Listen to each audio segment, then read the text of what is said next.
안녕하세요. 리드 AP 시험 준비 어떻게 하고 계신가요? 오늘은 여러분의 합격을 도와드릴 핵심 지식을 파고드는 시간입니다. 이런 상상 한번 해볼까요? 큰맘 먹고 리드 인증 건물을 지었는데 첫 에너지 요금 청구서를 받아보니 예상보다 너무 많이 나온 거예요. 대체 어디서부터 잘못된 걸까 막막하죠. 바로 오늘 이 에너지 미스터리를 해결하는 탐정 도구 EA 분야의 빌딩 레벨 에너지 미터링과 애드밴스드 에너지 미터링에 대해 깊이 파고들어 보겠습니다. 그거 정말 좋은 시작인데요. 실제로 많은 분들이 겪는 문제거든요. 그렇죠. 네, 이 두 항목이 그냥 시험 점수 따려고 외우는 게 아니에요.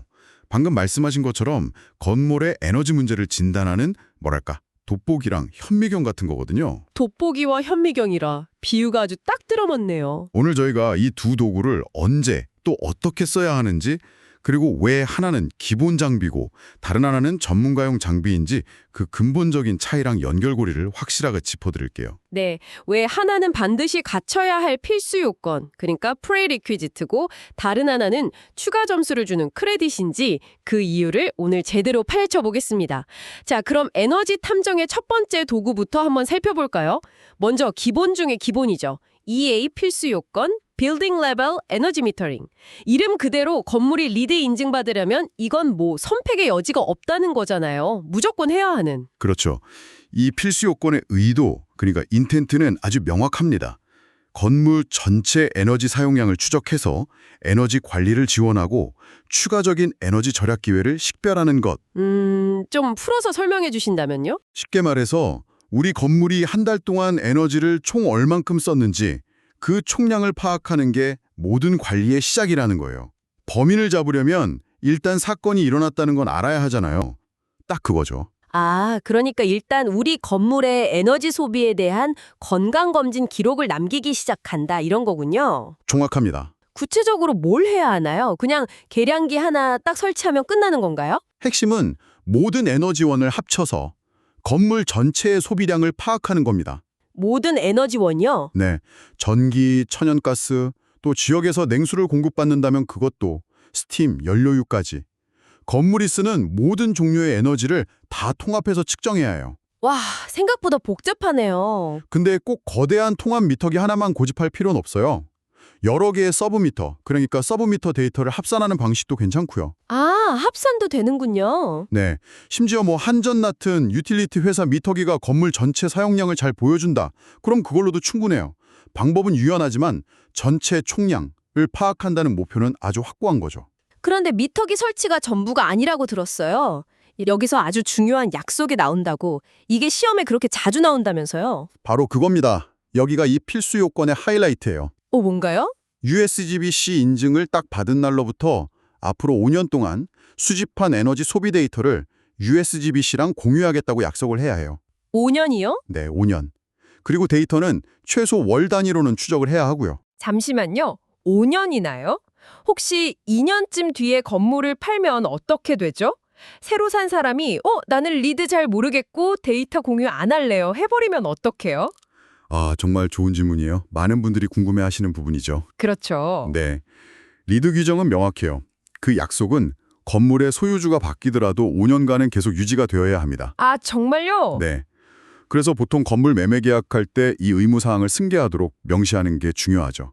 이게 사실 행정적으로는 좀 까다로울 수 있는데 바로 이 지점 때문에 리드가 건물의 운영 성능을 얼마나 중요하게 보는지 알 수 있는 거예요. 그렇군요. 그냥 설계도만 멋지게 그리고 끝내는 게 아니라 실제로 잘 운영되는지 5년 동안 지켜보겠다 이런 거네요. 그렇죠.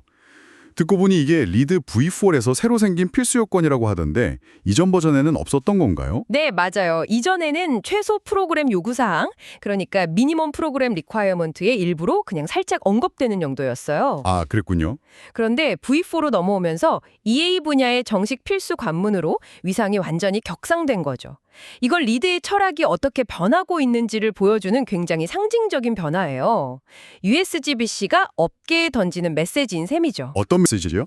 당신들의 멋진 에너지 효율 설계는 이제 가설일 뿐입니다. 진짜 증거는 실제 운영 데이터로 보여주세요. 라고요.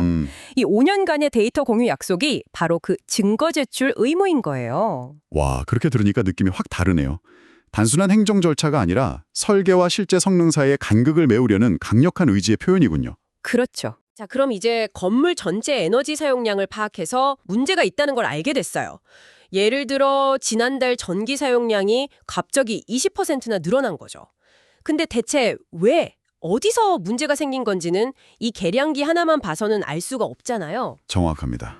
바로 그 지점에서 탐정의 두 번째 도구, 추가 1점을 얻을 수 있는 크레딧인 Advanced Energy Metering이 등장하는 겁니다. 애드밴스드. 네, Advanced라는 이름처럼 이제는 돋보기가 아니라 현미경으로 들여다볼 차례인 거죠. 이 학점의 의도, 즉 인텐트를 보니까 건물 및 시스템 수준의 에너지 사용량을 추적하는 것이라고 되어 있네요.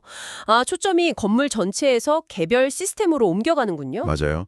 에너지 사용량이 급증했을 때 그 범인이 냉방 시스템인지 아니면 조명인지 혹시 지하주차장 환기팬인지 용의자를 특정하는 과정인 거예요. 그렇군요. 그래서 요구사항도 훨씬 더 구체적이고 정교해져요. 먼저 건물 전체 에너지원은 기본이고요. 연간 총 에너지 소비량의 10% 이상을 차지하는 모든 개별 에너지 최종 사용처, Individual Energy End Uses를 각각 계측해야 합니다. 10% 이상이요? 근데 저희 건물에서 어떤 시스템이 에너지를 10% 이상 쓰는지 그걸 어떻게 알 수 있죠? 건물을 운영해보기 전에는 모르는 거 아닌가요? 그게 이제 수험생분들이 가장 많이 헷갈려 하시는 부분인데 리드가 명확하게 두 가지를 알려줘요. 두 가지 길이요? 만약 프로젝트에서 에너지 시뮬레이션, 그러니까 홀 빌딩 에너지 시뮬레이션을 수행했다면 그 결과가 바로 기준이 되는 거예요. 시뮬레이션 결과에 냉방 에너지가 전체의 30%, 조명이 15%를 차지할 걸로 예상됩니다. 하고 나왔다. 그럼 그 시스템들을 측정 대상으로 삼는 거죠. 아하, 시뮬레이션 결과값을 기준으로. 그럼 시뮬레이션을 안 하는 프로젝트도 있잖아요. 그 규정 준수 경로, 프리스크립티브 패스를 따랐을 때는요? 그때는 정말 추측에 맡겨야 하나요? 그럴 때 참고하라고 있는 게 바로 CBECS, 즉 Commercial Building Energy Consumption Survey 같은 공신력 있는 데이터예요. CBECS요? 네, 이건 미국 에너지정보청에서 발표하는 상업용 건물 에너지 소비 통계 데이터인데요. 우리 건물과 비슷한 유형의 건물들이 평균적으로 어디에 에너지를 많이 쓰는지 알려주죠. 아, 그런 데이터가 있군요. 그렇죠. 예를 들어 일반 사무소 건물이다. 그러면 냉방, 난방, 조명, 플러그 부하 이런 애들이 주요 용의선상에 오르겠죠. 이 CBECS라는 용어, 시험 객관식 보기로 자주 등장하니까 꼭 기억해 두시는 게 좋습니다. 프리스크립티브 패스를 따를 때 주요 에너지 사용처를 결정하기 위해 참조할 수 있는 데이터는? 이런 식으로요? 네, 딱 그렇게 나올 수 있죠. 알겠습니다. 자, 그럼 측정할 대상을 정했어요. 이제 미터기를 설치해야 하는데 이 애드밴스드 미터기는 기능 요구 상황이 아주 까다롭다고 들었어요. 이 부분이 암기할 게 많아서 시험에 잘 나온다고요. 네, 이 부분은 숫자란 기능을 정확히 외워두셔야 합니다. 하나씩 한번 뜯어볼까요? 네, 좋습니다. 첫째, 기록 간격. 필수 요건이 월달이었잖아요. 이건 비교도 안 되게 촘촘하게 1시간 이하 간격으로 데이터를 기록해야 해요. 1시간 이하? 둘째, 데이터 전송. 수집된 데이터를 원격 위치, 리모트 로케이션으로 전송할 수 있어야 하고요. 네. 셋째, 전력 데이터. 이게 중요한데 단순히 총 사용량, 컨섬션만 기록하는 게 아니라 순간적으로 전기를 가장 많이 끌어다 쓴 피크치, 즉 수요량도 같이 기록해야 합니다. 잠깐만요. 수요량, 디맨드는 왜 따로 기록해야 하는 거죠? 그냥 총 사용량만 알면 되는 거 아닌가요? 전력 요금 구조 때문이에요. 많은 나라에서 전기 요금은 우리가 쓴 총량, 킬로와트-아워일 뿐만 아니라 그 달에 가장 높았던 순간 전력, 킬로와트에 따라서도 기본 요금이 매겨지거든요. 아, 피크 요금제 같은 거요? 맞아요. 이 피크 수요를 관리하는 게 전기요금 절감에 아주 중요하기 때문에 리드에서도 이 데이터를 요구하는 겁니다. 아하, 그렇군요. 계속해서 다른 요구사항도 알려주세요. 넷째, 데이터 저장. 최소 36개월간 모든 데이터를 저장할 수 있어야 해요. 3년이네요. 네, 3년치 데이터를 비교 분석하면서 에너지 사용 패턴의 변화를 추적할 수 있어야 한다는 거죠. 마지막으로 보고 기능. 이렇게 저장된 데이터는 원격으로 접근이 가능해야 하고 시간별, hourly, 일별, daily, 월별, monthly, 연간, annual 단위로 모두 보고서를 뽑을 수 있어야 해요. 와, 정말 촘촘하네요. 월 단위 데이터로는 그냥 지난달에 전기 좀 많이 썼네 정도만 알았다면 이 시간 단위 데이터로는 어제 오후 2시 15분에 A동 냉동기 3호기에서 갑자기 전력 수요가 치솟았는데 이거 혹시 고장 징후 아닐까? 하고 바로 원인 추적이 가능해지는 거군요. 바로 그거예요. 이 학점의 본질은 데이터의 세분화, granularity와 실시간 접근성, accessibility에 있어요. 건물 관리자 손에 에너지 낭비의 원인을 정확히 찾아내고 신속하게 대응할 수 있는 강력한 무기를 쥐어주는 거죠. 이게 바로 advanced라는 이름이 붙은 이유고요. 자, 그럼 이제 이 두 가지 미터링 항목이 각각 따로 노는 게 아니라 다른 리드 학점들과는 어떻게 연결되는지 그 큰 그림을 한번 그려봐야 할 것 같아요. 리드 시스템은 모든 항목이 유기적으로 연결되어 있다고 하셨잖아요. 아주 중요한 포인트입니다. 이 연결고리를 이해하면 각 학점의 의도를 훨씬 더 깊이 있게 파악할 수 있고 응용 문제에도 대비할 수 있죠. 네. 실제로 제가 봤던 프로젝트 중에 한 대형 오피스 건물이 있었는데 금요일 오후만 되면 에너지 사용량이 이상하게 급증하는 거예요. 금요일 오후에요? 네. 건물 전체 미터기로는 그냥 금요일에 전기 많이 썼구나 이거밖에 알 수가 없었죠. 그래서 어떻게 됐나요? 결국 Advanced Energy Metering을 도입해서 시스템별로 쪼개서 봤더니 원인이 IT 부서 서버실이었어요. 서버실이요? 매주 금요일 오후에 회사 전체 서버를 백업하느라 엄청난 전력을 끌어다 쓰고 있었던 거죠. 그걸 몰랐다면 아마 엉뚱하게 냉난방 시스템만 몇 달 동안 들여다보고 있었을 거예요.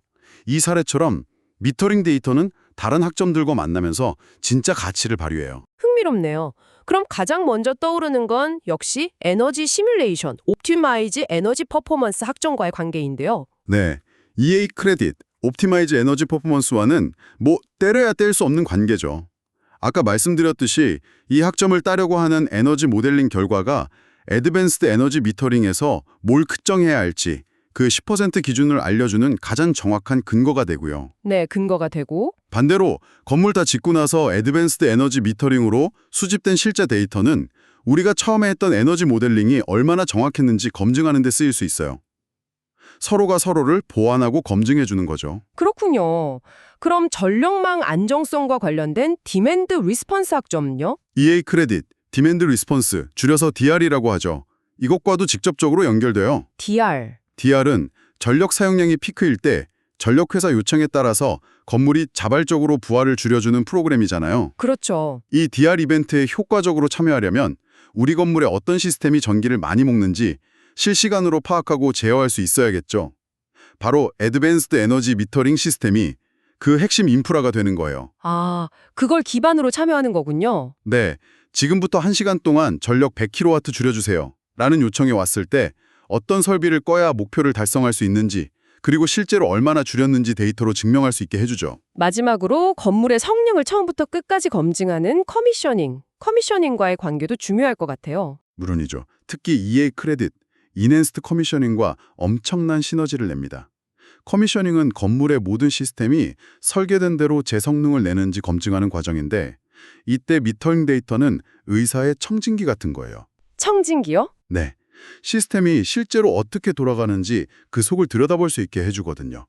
특히 이 학점의 고급 옵션 중 하나인 모니터링 기반 커미셔닝, 모니터링 베이스드 커미셔닝, MBCX는 거의 애드밴스드 미터링 시스템이 있다는 걸 전제로 하는 전략이에요. 아, 전제가 되는군요. 네, 실시간 데이터를 계속 분석하면서 시스템의 비효율이나 고장 징후를 조기에 발견하고 지속적으로 건물 성능을 최적화하는 거죠. 두 학점은 거의 한 몸처럼 움직인다고 보시면 됩니다. 오늘 정말 제대로 파헤쳐 본 것 같네요. 리드 EA 분야의 빌딩 레벨 에너지 미터링과 애드밴스 에너지 미터링. 필수 요건은 건물의 에너지 소비 총량이라는 큰 그림을 파악하는 첫걸음, 즉 사건 발생을 인지하는 단계. 그렇죠. 그리고 추가 학점은 문제의 원인을 진단하기 위해서 시스템별로 더 깊이 파고들어 용의자를 특정하는 과학수사 단계. 이렇게 정리하면 확실히 기억에 남을 것 같아요. 아주 완벽한 정리입니다. 단순히 미터기를 설치하는 행위를 넘어서 건물을 데이터라는 언어로 이해하고 스마트하게 운영하기 위한 필수 과정인 셈이죠. 네. 오늘 다룬 내용들을 건물의 에너지 신경망을 구축하는 과정이라고 생각해 보시는 것도 재밌을 거예요. 에너지 신경망이요? 네. 필수 요건이 뇌와 척수로 있는 중추신경이라면 추가 학점은 몸 구석구석의 감각을 전달하는 말초신경과 같다고 할 수 있죠. 와, 에너지 신경망이라니 정말 멋진 비유네요. 그 신경망을 통해 우리는 건물의 상태를 실시간으로 느끼고 진단해서 더 건강하고 효율적인 방향으로 이끌 수 있게 되는 거군요. 맞습니다. 여기서 청취자분께 마지막으로 생각해 볼 질문을 하나 던지고 싶어요. 네, 어떤 질문인가요? 이렇게 정교하게 구축된 에너지 신경망을 통해 수집된 방대한 데이터를 만약 인공지능 AI와 결합한다면 어떤 새로운 가능성이 열릴 수 있을까요? AI와의 결합. 네. 단순히 문제가 터졌을 때 대응하는 걸 넘어서 내일의 날씨와 건물 사용 패턴을 예측해서 에너지 사용을 미리 최적화하고 설비의 고장을 사전에 예측해서 알려주는 그런 살아있는 건물을 상상해 보는 것은 어떨까요? 이 질문이 리드 학습을 넘어 더 넓은 영감을 드렸으면 좋겠습니다.